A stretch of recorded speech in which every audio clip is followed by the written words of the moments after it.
Nietzsche once said life is driven by the will to power, and he wasn't wrong, not entirely. But here's the thing, power is never the end. Nobody really wants power just for power's sake. You want power because you think it gives you something deeper. You think it'll unlock the one thing your soul has been starving for since the second you opened your eyes on this planet. Freedom. That's it. That's the real game. That's the code running under every decision you've ever made, whether you're aware of it or not. Every ad you see, every scam, every politician with their fake smile, every get-rich-quick scheme, they all dangle the same carrot in front of your face. Freedom. You might think you're chasing money or status or validation, but what you're really chasing is the freedom you believe those things will buy you. But most people never stop to question the bait. They chase power, thinking it'll make them free. They chase validation, thinking it'll make them free. They chase more likes, more followers, more dollars, more toys, and it never ends. And then you look up one day and realize you got the thing you thought you wanted, but somehow you're still in a cage. The bars just look shinier. Look around at the billionaires and the politicians. You think they're free? Some of the richest men on earth still bend the knee, still play puppet to someone above them. You can have all the money in the world and still be enslaved. Why? Because freedom was never for sale. Power isn't the root drive, it's just the middleman. The real engine underneath it all is the will to freedom. That's what makes you get out of bed. That's what makes you hustle. That's why you scroll through feeds looking for something, anything that sparks you. And that's why you feel so damn restless when you don't have it. Because your compass needle is spinning, and you don't even realize it's pointing to freedom. This video isn't about freedom as a political slogan or as some cheesy motivational poster. This is about the freedom you already carry inside you, the compass you were born with. The problem is, nobody ever told you that you don't have to wait for permission or for money or for status. Nobody told you freedom isn't a prize at the end of the race. It's the operating system you're running on right now. And the only question is, are you aligned with it or are you selling it away piece by piece? That's where we're going. The will to freedom, the deeper truth, the one nobody can take from you unless you hand it over. Here's the lie society sells you. Freedom is a reward. Something you earn after you grind for decades. Something you unlock after you make it. Retire early, hit millionaire status, become famous enough. Then you can finally be free. That's the narrative, right? But that's not how freedom works. Freedom isn't some trophy you pick up at the end of the game. Freedom is the compass you were born with. It's not a reward. It's direction. It's navigation. Every single choice you make, from the big ones to the small ones, either lines up with that compass or pushes you further off course. Think about it. When you chase money, it's not because you actually love the numbers in your bank account. It's because you believe that money will let you live how you want. When you chase fame, it's not because you love being recognized in airports, well, unless you're a narcissist.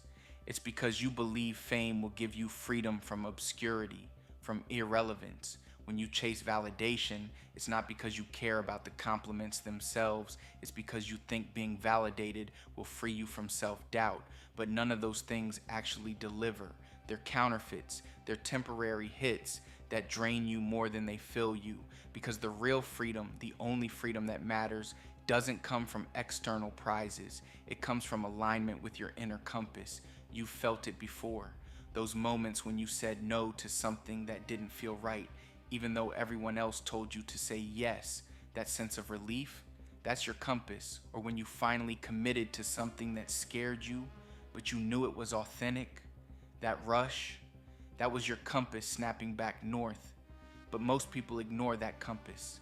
They trade it for approval, safety, and comfort. And every time they do, They chip away at their own sovereignty.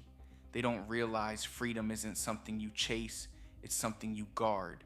The sad part is, the world is set up to confuse you. The whole system is designed to dangle fake freedoms in front of you. A better job, a fancier car, a curated Instagram lifestyle, all illusions. The truth is, the only freedom worth fighting for isn't out there. It's in here, in your head, in your choices, in your ability to stand firm in what feels aligned no matter what anyone else says. That's the compass. And once you realize that, everything shifts. You stop looking for freedom as some prize in the future, and you start recognizing it as the core operating system of your life. And from there, the game changes, because suddenly you stop asking, how do I get free? And you start asking, how do I stop giving my freedom away? If freedom is the compass, then what you've really got running under the hood is a kind of freedom meter. Think of it like a hidden health bar in a video game. Everything you do, everything you experience, either fills it up or drains it. You might not see it, but you feel it. When you're grinding on something that matters, building, creating, learning, your bar fills. You feel alive, you feel expansive. That's freedom. But when you waste hours doom scrolling, chasing approval, numbing yourself with distractions, that's your freedom bar bleeding out little by little. Most people never realize this is what's happening. They think they're just bored or stressed or burned out. But underneath, the truth is, they've been running their freedom meter into the red. Think about money. Most people get trapped in FOMO, in get-rich-quick schemes, in gambling disguised as investing. And what happens? Their freedom bar doesn't rise. It collapses. Because the real driver wasn't clarity or sovereignty. It was desperation. And desperation is slavery wearing a mask. Or look at knowledge. When you dig into math, philosophy, the God series, or even just sharpen your own mind, your bar climbs. Because clarity is freedom. Ignorance is the heaviest shackle there is. That's why ignorance feels so frustrating, because deep down, your compass knows you're being chained. Now compare that to the stuff society throws at you. Social media, endless news cycles, meaningless debates. These don't feed your freedom, they siphon it. They leave you drained, resentful, stuck. That's why after scrolling for an hour, you feel worse, not better. Your freedom bar just got hacked. And this is why so many people feel out of control in their own lives. They think freedom is missing, but it's not. It's right there. They just don't see the invisible meter that everything is tied to. And if the freedom meter is real, then you've got to ask, who benefits when yours stays low? Who profits when you feel drained, anxious, powerless? That's where media comes in. The media isn't just telling stories or reporting news. It's running a constant campaign against your freedom meter. Fear is their favorite weapon. Why? Because fear drains freedom faster than anything else. Oh, there's a new virus? Stay home. That's not about health. That's about movement, restricting your ability to go where you want. Mask forever. That's not just about safety. That's about breath, the most basic human act. Fear others. That's not about community. That's about trust. Breaking the one thing that actually holds society together. Every message chipped away at your freedom bar. And the more your meter dropped, the easier you were to control. That's the game. And it doesn't stop with sickness. It's violence. It's politics. It's constant outrage. They don't care if it's left-wing fear or right-wing fear. All they care about is keeping your freedom bar in the red, because a drained person is a dependent person, and dependence is the opposite of freedom. Once you see this, you can't unsee it. That's why people feel so stuck. That's why they keep swinging from one side to the other, one panic to the next, thinking they're choosing something new. They're not. They're being fed fear on tap, and every sip drains them. But here's the liberating part. The parasite only works if you keep feeding it. The second you unplug from the hysteria, the second you refuse to let their fear dictate your choices, your meter starts climbing again. Your compass realigns. You feel lighter, stronger, clearer. And that's when you realize that no matter what's happening out there, no matter the panic, no matter the headlines, your freedom doesn't actually come from the external world. It comes from how much you guard your inner world. It comes from whether you protect your meter or sell it out for another hit of fear. That's the shift. Once you see the parasite, you can starve it. And the moment you starve it, you start to feel free again. Not someday, not if things get better, but right now. But you have to beware, because once fear has drained your freedom bar, there's another trap waiting: validation. And honestly, this might be the deepest cage of them all. Most people spend their entire lives trying to prove themselves, trying to be seen, trying to be approved of. That's what fame really is: the hunger to be free from obscurity. That's what money really is: the hunger to be free from lack. That's what praise really is: the hunger to be free from doubt. Every single one of those addictions is disguised as validation, but what you're really chasing is freedom.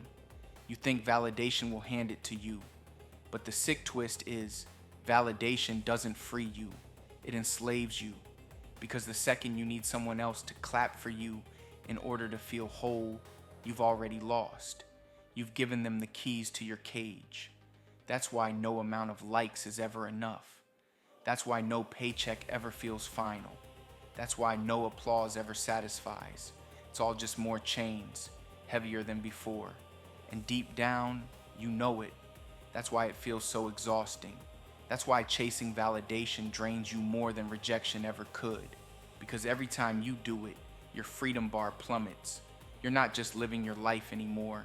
You're living on somebody else's leash. You can see this everywhere.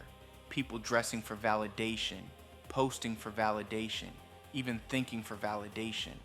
They can't make a move unless they imagine how others will see it. That's not freedom.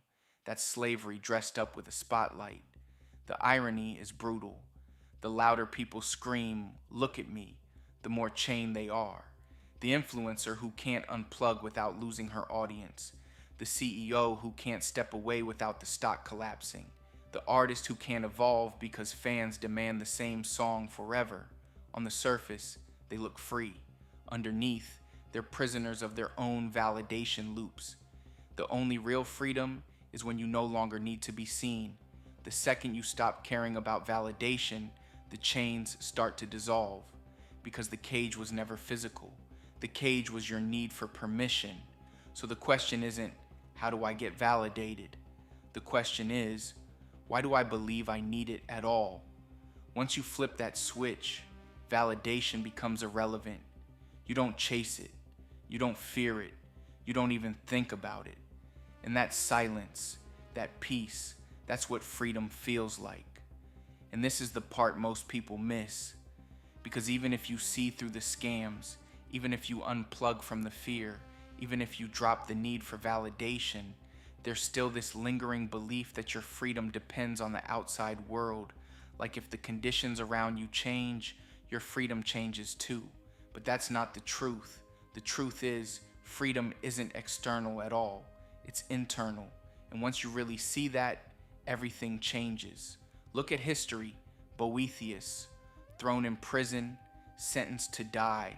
By every material measure, he was trapped. His body was caged, but guess what?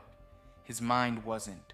Or think about Socrates, awaiting execution, surrounded by guards, friends begging him to escape.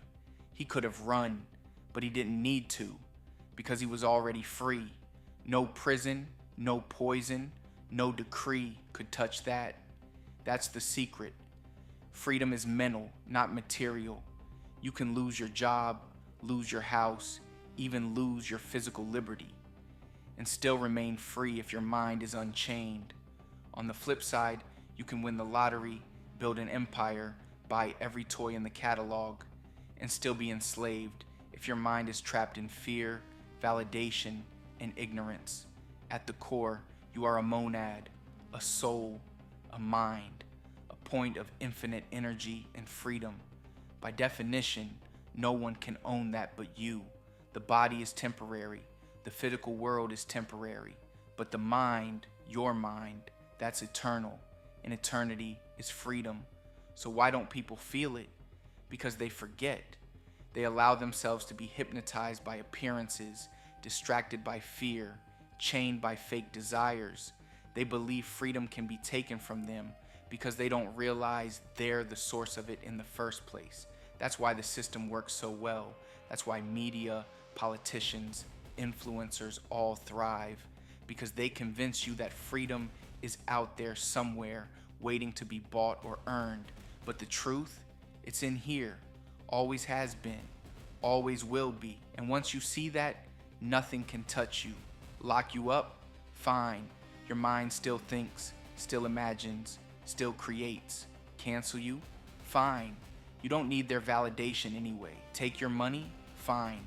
You'll make more, or you won't. Either way, your mind is untouchable. That's real freedom, not the illusion. So if freedom is internal, then the question becomes, how do you actually live it? How do you make it real day to day, not just a nice idea floating in your head? That's where the great work comes in. See, most people think the great work, the work of a lifetime, is about adding things, adding wealth, adding status, adding accomplishments. But the truth is the opposite. The great work isn't addition, it's subtraction. It's stripping away every chain you've picked up along the way until there's nothing left but freedom. That's why freedom feels so natural when you touch it, because it's not something you create. It's what's left when you stop selling yourself out. Think back to those times when you got a glimpse of something bigger, maybe in a dream, maybe on a trip, maybe during a moment of total clarity. Those flashes feel like stars lighting up for a second, but they fade. They always fade. And people spend their lives chasing that next flash, that next star. But the real star is when you take what you saw, what you realized, and actually integrate it into your life. When you don't just touch freedom in a high moment, but live it in the everyday grind. That's the great work. That's freedom practiced, not just glimpsed. And the chains you have to break aren't mysterious. You already know them. Fear, validation, distraction, ignorance. All the little ways you trade your compass for comfort. All the little ways you drain your freedom meter without even noticing. The great work is noticing. The great work is choosing differently. It's not glamorous. It's not flashy. Nobody's going to clap for you while you do it. But one day you look back and realize you don't feel like you're living in a cage anymore. You don't feel like you're begging for scraps of freedom from the world. You just are free. And that's when you realize the great work was never about becoming something new. It was about uncovering what was always there. Freedom, shining at the core of your being. Freedom isn't at the end of the journey. It's not a prize.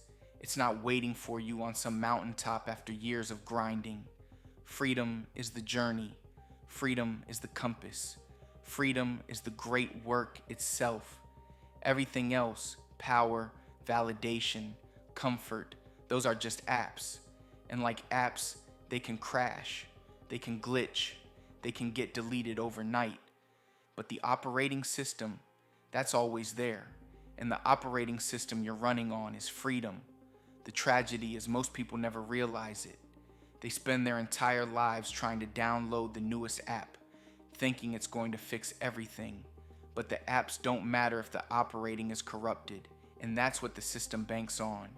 You forgetting the operating system even exists.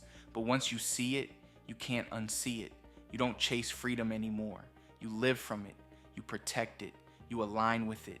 And suddenly, the whole game shifts. Because you're no longer reacting to fear or begging for validation or waiting for permission. You're moving from freedom. And when you move from freedom, you can't be stopped. That's why the will to freedom is deeper than Nietzsche's will to power. Power can be taken.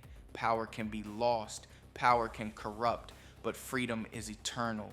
It's yours by definition because you are a monad, a mind, and a mind is untouchable. So here's the question you've got to ask yourself. How much of your freedom are you giving away every day? How much of your compass are you ignoring? How much of your meter are you letting others drain? Because the truth is, nobody can cage you without your permission. And if you stop giving it, you stop living as a prisoner. That's the moment everything changes. Because freedom isn't tomorrow. Freedom isn't out there. Freedom is right now. It's in your choices. It's in your thoughts. It's in the way you decide to stop trading your sovereignty for scraps. So stop chasing, stop waiting, stop begging, and start remembering, because you don't need to find freedom. You already are it.